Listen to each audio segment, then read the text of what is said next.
Hey Nikki, I see you've gone about the miniature assignment in a creative way. A couple things I wanted to point out to you just about your perspective. And in this particular assignment, lighting, of course, is important, as is the perspective you take, because you're basically creating usually a pretty deep perspective because of the angle you take. And so you can see on these, you're down quite low to the ground.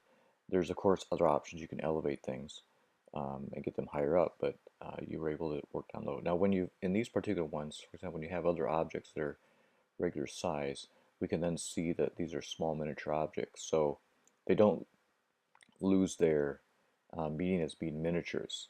So that, I didn't know if that was one of your concepts, was trying to place them in a real life situation as if they were that size.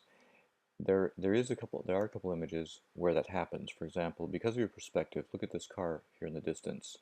Because of the perspective and the distance in the car, then you know how see how they're the same size? So when you use distance um, to reduce scale, then that can be pretty interesting. So a couple shots like this I think are actually pretty interesting. And then the other images, excuse me, where you've got just the background with soft, then this looks pretty realistic. For example, here uh, and also you create perspective because you have the police car in front and then the other car behind. So that can be interesting also.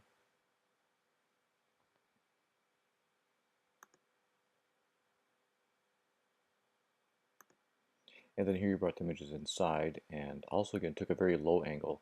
This time though you raised it up, which I think was a smart idea. It allowed you to get a lot more comfortable for you to shoot the scene. Notice that because you used a smooth surface, this appears actually quite a bit more realistic.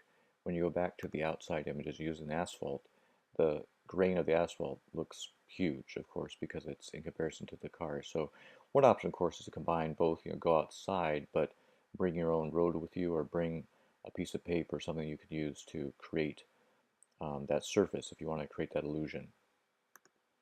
I think the ones that are most successful are the ones where you have several cars at different distances from each other. That just creates more depth. For example, um, this one right here I think is particularly successful. All right, let's look at the images that you put together, that you selected. Here we go.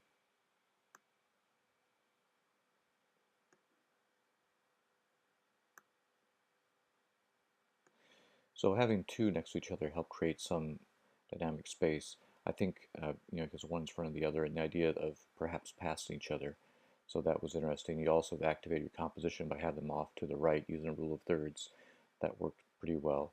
Your lighting, that it's sort of a softer, it's not completely cloudy, but it's kind of a softer sunlight, looks like it's diffused, really helped you because then you don't have deep shadows.